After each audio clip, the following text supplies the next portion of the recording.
हमारे आज के गेस्ट हैं जावेद जमाल। फिल्में देखने के शौक ने मुझे इस तरफ राग़िब। आजकल की यूथ को आपने देखा होगा धरनों में जाती है और इन कामों में ज़्यादा इनको इंटरेस्ट है। नहीं, ऐसा नहीं करना चाहिए बिल्कुल। अभी भी हमारा जो दुश्मन मुल्क है वो उस क्यारी से फूल तोड़ने की कोशिश कर रहा है। हमें बड़ा अप्रिशिएट करना चाहिए और बड़ा फ़ख्र होना चाहिए अपने फोर्सेस पे, अपने जवानों पे कि उन्होंने बड़ा मुंह तोड़ जवाब दिया। क्यों ना आप जो है ना हमारी फौज के लिए अपनी आवाज़ में कुछ डेडिकेट कर ले।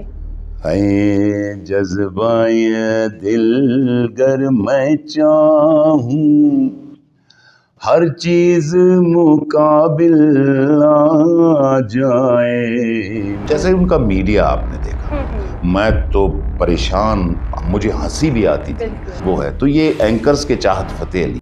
अस्सलाम वालेकुम, मैं हूं दुर्र शहवार और आज के पॉडकास्ट करने के लिए अगर मैं बताऊं तो मैं पर्सनली बहुत ही ज़्यादा खुश हूं क्योंकि आज के हमारे जो गेस्ट हैं वो एक एक्टर, एक राइटर, एक डायरेक्टर, एक वॉइस ओवर आर्टिस्ट, एक एंकर और रेडियो पाकिस्तान में भी अपनी खिदमत दे चुके हैं। और अगर मैं एक चीज़ कहूँ जो हमें सबसे ज़्यादा फैसिनेटिंग लगती है वो है इनकी आवाज़। हमारे आज के गेस्ट हैं जावेद जमाल। अस्सलाम वालेकुम सर। वालेकुम सलाम, कैसे हैं आप? मैं बिल्कुल ठीक, आप कैसे हैं? अल्लाह का शुक्र है। सर, कोई भी क्वेश्चन पूछने से पहले मैं एक चीज़ कहूँगी कि आपकी आवाज़ बहुत ही ज़्यादा प्यारी है। शायद ऐसी आवाज़ मैंने कभी ज़िंदगी में नहीं सुनी। बट ये मैं कहूँगा अल्लाह की तरफ से है, गॉड गिफ्टेड है। मैंने ऑडियो का काम बहुत चैनल्स के लिए किया, बहुत सारा ऑडियो किया कराची की मार्केट में, तो बस गॉड गिफ्टेड है, ये अल्लाह की तरफ से है। बिल्कुल, और काबिल तारीफ़ है ये। और अब आते हैं अपने पहले सवाल पे। ये एक बहुत ही कॉमन सवाल जो है ना है, जो सब पूछते हैं एक एक्टर से कि इस फील्ड में आना कैसे हुआ आपका? देखिए, मैं इस फील्ड में आने से पहले क्रिकेट खेलता था। माशाल्लाह। मेरा छोटा भाई वो भी अंडर 19 खेला है बलूचिस्तान से। मैं संडे वन स्कूल में पढ़ता था। बड़े नामी गिरामी बलूचिस्तान के जो क्रिकेटर थे उनके साथ में क्रिकेट खेला। लेकिन फिर एक वक्त ऐसा आया कि मैंने अपने सराउंडिंग में देखा तो कोई ज़्यादा पजीराई नहीं हो रही थी। और फिर जो बल्ला जो बैट था, चूँकि मैं बैटिंग करता था, तो वो अपनी पॉकेट मनी से बचा के वो हफ्ता 10 दिन चलता था, उसके बाद टूट जाता था। फिर वो एक वक्त ऐसा आया कि मैंने डिसीजन लिया कि नहीं। फिर मैंने फिल्में देखना शुरू की। इमदाद सिनेमा के करीब ही हमारा घर था, स्टीवर्ट रोड पे। फिल्में देखने के शौक ने मुझे इस तरफ राग़िब किया। लेकिन टीवी के अलावा, चूँकि हमारे शहर में, हमारे सूबे में और कोई प्लेटफॉर्म नहीं था, ना फिल्म, ना स्टेज, ना कमर्शियल, रेडियो और टीवी था। अच्छा। तो मैंने टीवी का रुख किया और अपने बलबूते पे, सेल्फ मेड हूँ मैं, कोई मुझे नहीं ले गया। मैंने खुद स्ट्रगल शुरू की, खुद आना जाना शुरू किया। और पहला सीरियल मेरा रीजनल लैंग्वेज में था, बिरावी में, पैदागीर। बेदिल मसरूर साहब हमारे एक बहुत नामी गिरामी डायरेक्टर थे, अब तो रिटायर हो गए वो। उनका सीरियल था पैदागीर, उससे मैंने आगाज़ किया। अच्छा, तो जो फर्स्ट एक्सपीरियंस की हम लोग बात करेंगे, वो फर्स्ट एक्सपीरियंस आपका कैसा था जब आप सेट पे गए, जब आपने कैमरे देखे? वो एक्सपीरियंस आपका कैसा था? कोई डर, कोई खौफ, कोई कन्फ्यूजन या कोई घबराहट ऐसे, या आप बहुत ज़्यादा खुश थे इस चीज़ पे? नहीं, ज़ाहिर है ये जो तजुर्बे के साथ ही बंदे में कॉन्फिडेंस आता है। लेकिन मेरे पहले ही प्रोजेक्ट में, रिकॉर्डिंग से पहले एक मेरे साथ जो वाक़या, वो मुझे बिल्कुल भी कोई हर्ज महसूस नहीं होता, शर्म नहीं आती। मैं बल्कि इसको एंजॉय करता हूँ कि जब मुझे डायरेक्टर साहब ने कहा कि आपका डाकिए का रोल है और आपने डाकखाने में सॉर्टिंग हो रही है लेटर्स की, तो आपका सीन है कि ये कहाँ का एड्रेस है और इस तरह। मैंने कहा ठीक है सर। तो सुबह मैं फिर कितने बजे आऊँ? उन्होंने कहा 10 बजे आप आए। मैंने कहा ठीक है, मैं 10 बजे डाकखाने पहुँच जाऊँगा। तो उन्होंने कहा क्यों भाई, डाकखाने क्यों पहुँचो? मैंने कहा आपने कहा मेरा सीन डाकखाने में। उन्होंने कहा नहीं भाई, क्या हो गया, यहाँ सेट लगता है। और ये मैं बड़ा शर्मिंदा भी हूँ उस टाइम, लेकिन चूंकि मेरा फर्स्ट टाइम था और मेरे लिए एक वो था, घबराहट तो होती है, ज़ाहिर है, वक्त के साथ साथ जैसे जैसे अपने काम। बल्कि मैं ये कहूँगा कि शुरू में काम आसान लगता है, जैसे जैसे आपको समझ आना लगती है तो वो मुश्किल फील होना शुरू होता है। खैर, आपने जो ये कहानी सुनाई इसमें आपकी इनोसेंस ज़ाहिर हो रही है। इसमें मैं कोई एम्बैरेसमेंट नहीं बोलूँगी, ये आपकी इनोसेंस थी कि जी, आपने ये जो एग्ज़ैक्टली, है ना ये समझा कि वहाँ जाके करना पड़ेगा, तो मैं इस एग्ज़ैक्टली, चीज़ की भी तारीफ़ करूँगी। Thank you. सर, हमने ये सुना है कि साइंस कहती है कि इंसान को जो है ना जितनी ज़ुबानें आती है वो इतना ही इंटेलिजेंट होता है या उतना ही ज़हीन होता है। तो आपने माशाल्लाह से 9 लैंग्वेजेस में काम किया है, तो इतनी ज़हानत आपने आई कहाँ से? देखिए, मैं इसका जवाब ज़हानत तो फिर मैं वही कहूँगा गॉड गिफ्टेड है, लेकिन हमारा ये एक इसको आप अच्छाई कह लें, जो हमारा प्रोविंस है, हमारा सूबा जो है जी। बलूचिस्तान, और फिर हमारा शहर कोयटा। हुँ, इसका मतलब है कि कोयटा वाले बहुत ज़हीन हैं, क्योंकि कोयटा के हर बंदे को 4 से 5-6 ज़बानें आती हैं, बिल्कुल। बाकी शहरों की निस्बत मैंने ये महसूस किया। अब मैंने 9 ज़बानों में जब काम किया है, आई कैन स्पीक 13-14 लैंग्वेजेज़। माशाल्लाह। जी हाँ, जिसमें कुछ इंटरनेशनल भी है, मतलब रशियन है, अरबिक है थोड़ी-सी, और कुर्दिश लैंग्वेज है।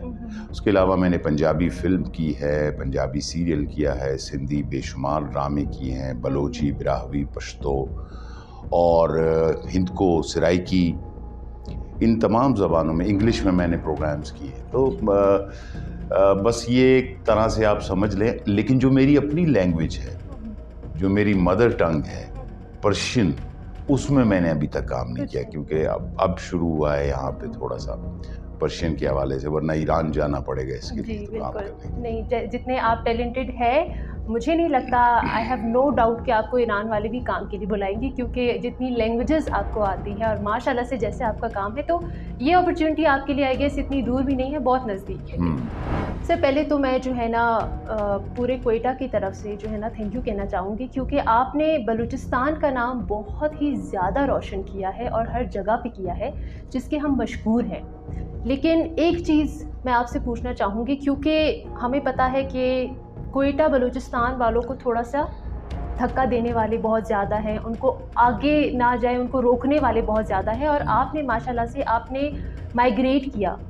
आपने कहीं और जाके काम किया, और मुझे आइडिया है कि वहाँ पे बहुत बड़े-बड़े मगरमच्छ बैठे होंगे, जो आपके टाँगे खींचते होंगे, जो आपको आगे नहीं बढ़ने देंगे। और अगर हम देखें तो माशाल्लाह से आपने जो अपना नाम कमाया है, मैं एक खई ड्रामे का भी ज़िक्र करूँगी जो कि जिसमें आपने बहुत ज़्यादा नाम कमाया है, नकाब ड्रामा जो अभी है। तो इन सब की मैं बात करूँगी तो आपने बहुत नाम कमाया है, और आई डोंट थिंक सो कि कोयटा वाले या बलूचिस्तान वाले इतना आगे जो है ना कोई भी उनको छोड़ेगा जाने के लिए। तो मैं जानना चाहती हूँ कि जो आप कराची गए, आपने माइग्रेट किया, वो स्ट्रगल मुझे जानना है। देखें, सबसे पहली बात तो ये है कि जो आपने स्ट्रगल का, ज़ाहिर है हर एक कामयाबी के पीछे, चाहे वो कोई भी फ़ील्ड हो, उसमें मुसलसल मेहनत और लगन और जज़्बा, ये चीज़ें तो शामिल होती हैं। फिर जो कुर्बानियाँ होती हैं, सैक्रिफाइसेस जो हैं उसके, वो भी डिपेंड करते हैं कि आपने किस लेवल पे। ज़ाहिर है जब बंदा माइग्रेट करता है, अब मैं कराची मूव हुआ तो फैमिली मेरी कोयटा में ही। बिल्कुल। अब जो मेरी फ्री डेट्स होती हैं, जिन डेट्स में मेरी शूट नहीं होती, तो मैं कोयटा आता हूँ, अदरवाइज़ मैं कराची मूव हूँ। अब एक वक्त ऐसा था जब कुछ प्लेस होते थे, कॉल किया जाता था, लेकिन अब वो वक्त नहीं है। अब वो अगर परफॉर्मेंस वाइज कोई 50% भी है, उसको कहते हैं जी 10% वाले आर्टिस्ट को ले लो, लेकिन बजट कम होना चाहिए। अब किसी को आप टिकट दोगे, स्टे दोगे, फिर आना जाना, ये वो, अब वो चीज़ें नहीं रही। तो जो कुर्बानियों की बात है, मैंने तो अपनी रिटायरमेंट ले ली अपनी जॉब से। जो मैं गवर्नमेंट जॉब में था, जब मैं कराची मूव हुआ 2017 में, मैंने वहाँ से रिटायरमेंट ले ली। 1-2 साल तो मैंने किया कुछ छुट्टियाँ वुट्टियाँ लेके ये, लेकिन बाद में मुझे पता चला कि मेरा काम चल पड़ा है। और कराची की मार्केट का मैं आपको बताऊं, जो आपने मगरमच्छों की बात की, मगरमच्छ की, वो हैं, वो सिर्फ हमारी फील्ड में नहीं है, वो स्पोर्ट्स में भी हाँ आपको जी, मिलेंगे, बिल्कुल। बाकी सिंगिंग में की फील्ड में भी, तमाम फील्ड्स में। बट ये है कि आपका जो है उस पर फोकस कितना है अपने काम पे, वो डिपेंड करता है। अब जैसे मैं आपको एक बात बताऊं, मैं अक्सर ये बात करता हूं कि अगर खुदा न खास्ता किसी की तबीयत ख़राब होती है, वो कोयटा से जब जाता है कराची डॉक्टर के पास, वो जितने भी टेस्ट उसने कोयटा से कराए होते हैं, तो वो उठा के फेंक देते हैं कि हमें कोयटा का टेस्ट नहीं मानते। तो हमारी फील्ड में जो कोयटा का काम है, वो सिर्फ इस हद तक था कि आप एक्टर हैं, बाकी काम आपका ज़ीरो से स्ट्रगल आपकी शुरू होती है। तो ये बहुत बड़ा एक सिलसिला होता है कि आपका जो काम है, बस इतनी पहचान भी बड़ी है कि आप एक्टर हैं, बाकी आपका कोई काम काउंट नहीं करते हो। वहाँ पे आपको शुरू से ए से शुरू करना पड़ता है दोबारा से।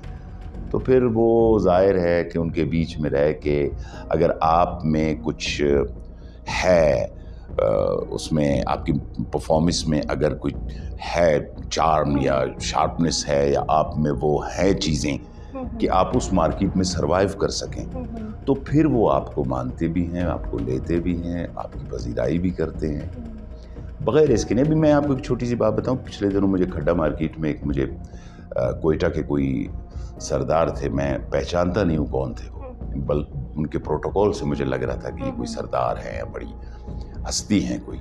तो वो मुझे नीचे उतर के गाड़ी से मिले तो मुझे खुशी हुई। तो उन्होंने स्ट्रेट अवे मुझे कहा कि मैं आपसे इसलिए नहीं मिल रहा हूँ कि आप एक्टर। मैं बड़ा शौक, मैंने कहा ये क्या बात हुई। मैंने कहा फिर सर आप क्यों मिले मुझसे? वो कहते हैं मैं सिर्फ आपसे इसलिए मिल रहा हूँ कि आप मेरे सूबे की नुमाइंदगी कर रहे हो इस मार्केट में। आपके अलावा और कोई भी नहीं मुझे नजर आ रहा जो नुमाइंदगी कर रहा है अब तक। ये बात तो है। अब देखें हमारे सीनियर अयूब साहब, लेकिन वो भी आजकल काम इतना नहीं कर रहे। जी। मैं जब सोचता हूँ तो मेरे ख्याल बलूचिस्तान से वाकई मैं ही माशाल्लाह एक हूँ जो नुमाइंदगी कर रहा है अपने सूबे की, और माशाल्लाह उस लेवल पे। नहीं सीरियसली, जब मैंने स्ट्रगल की बात की तो स्ट्रगल जो है ना, मैंने इतना एक्सट्रीम नहीं सोचा था। मतलब मैंने सोचा था कि बहुत ज़्यादा स्ट्रगल होगा, लेकिन इतना स्ट्रगल ये मेरे जहन में भी नहीं था।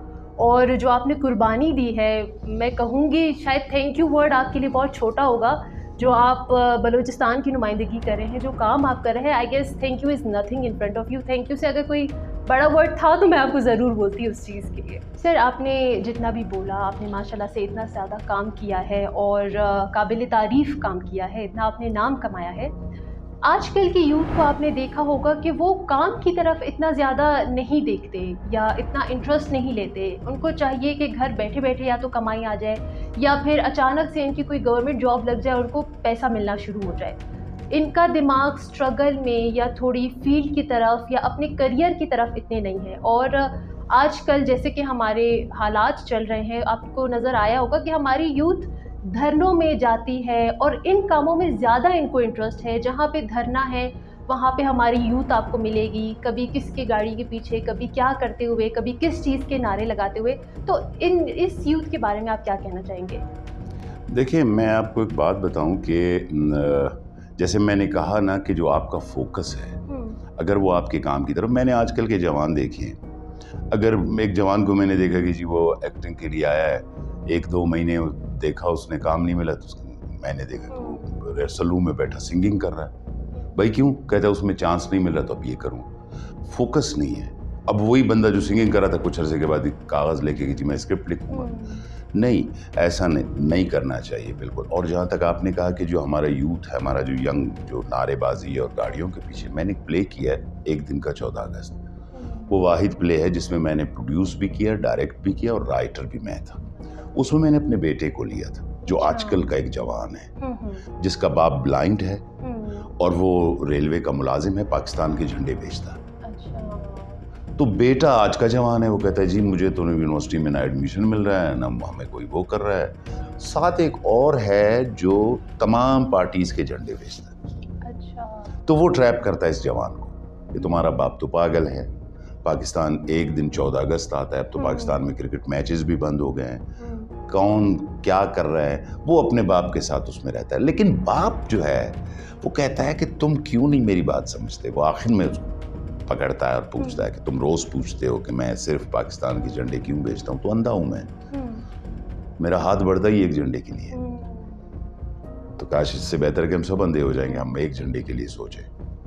तो ये एक कंपटीशन का प्ले था। तो मैं यही कह रहा हूँ, उस ड्रामे में भी मैंने यही दिखाया था कि नहीं, ऐसा नहीं है, अपना वक्त ना बर्बाद करें खामखा के इस तरह के किस्सों में कि किसी गाड़ी के पीछे भाग रहे हैं, किसी के डंडे उठा रहे हैं, किसी की।